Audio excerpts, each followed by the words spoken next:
Well, as you know, teachers have an important job, but sometimes they are not recognized for all that they do for our children. And that's why Chicanos por la Casa is here to tell us about how you can nominate a teacher for an award. So joining me now is David Adame. He is the Chief Financial Officer with CPLC, and Guadalupe Mesa, who won the Esperanza Latino Teachers Award in 2010. So we want to welcome you both to the show. Congratulations, Guadalupe. Thank you so much.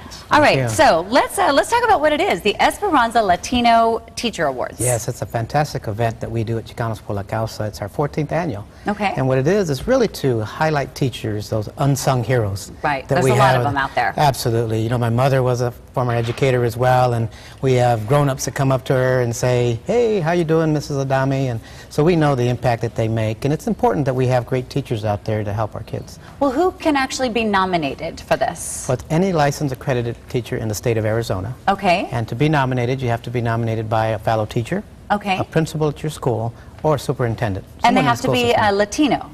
Yes. Okay. We're highlighting Latino teachers. Okay, I just want to make sure, because you didn't say that, and I thought, wow, there's a lot of them out there. Yes. But we are highlighting them. And actually, Guadalupe, you won in 2010. Yes. And who had nominated you? My colleague, Ms. Debbie Cunis, Spanish teacher at my school.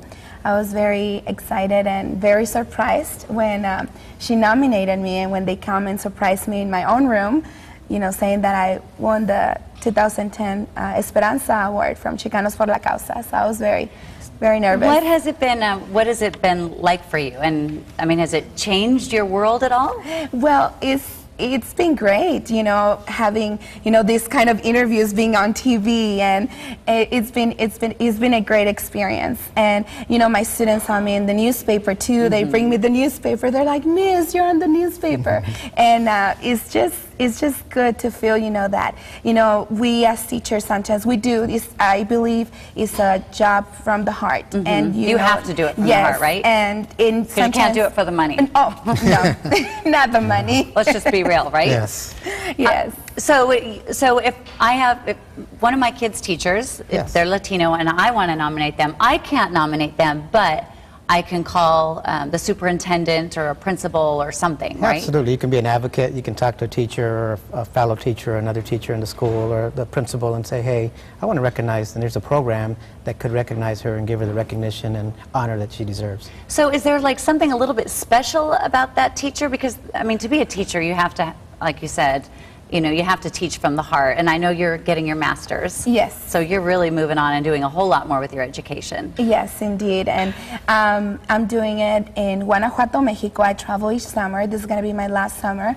And it's great, you know, to have a higher education and serve as a role model for your students. Are you looking for that wow factor, or how do you guys judge? I would imagine it would be really difficult. It's really that impact that we see that makes a difference. We know that half the kids in elementary school in Arizona are Latino background, so we need more teachers like Guadalupe, and make sure we remotivate them so they continue their education and go to the next levels, because we know this is our future. It's important for Arizona. It makes an economic impact if we have an educated population, and since we know they're coming, we need to make sure that they're there.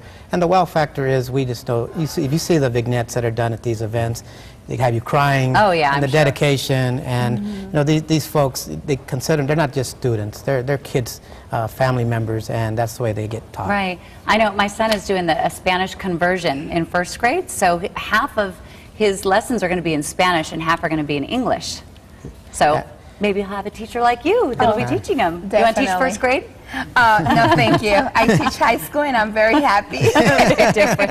I don't know if I could teach first grade either, but they're so cute. All right, well, we're going to have all of the information. Let's go ahead and tell everyone how they can nominate, or at least get the ball rolling for their teachers. Well, the important thing is we need to make sure that the 14th annual event is going to happen on October 24th. Okay. You have to have your nominations in by August 17th by the close of business. And again, you have to get a teacher, a fellow teacher, a principal or superintendent to make the nomination, and you can send them over to Chicanos por la Causa. And we have the phone number right there, so they can call. And I imagine a lot of the superintendents and teachers and principals, they're still in their offices. Yes. You know, because school's out, so now's a good time. Yeah, we get the network out there, and again, it's not only just the award, but we give monetary awards for this. They get support from some of our sponsors, you know, such as SRP, which is the main sponsor, Cox, And just to know people like you, that feels good. Absolutely. The phone number is 602-257-0700. Thank you guys for coming on the show, and Thank you. Guadalupe, good luck Appreciate with it. your Masters. Thank you so much.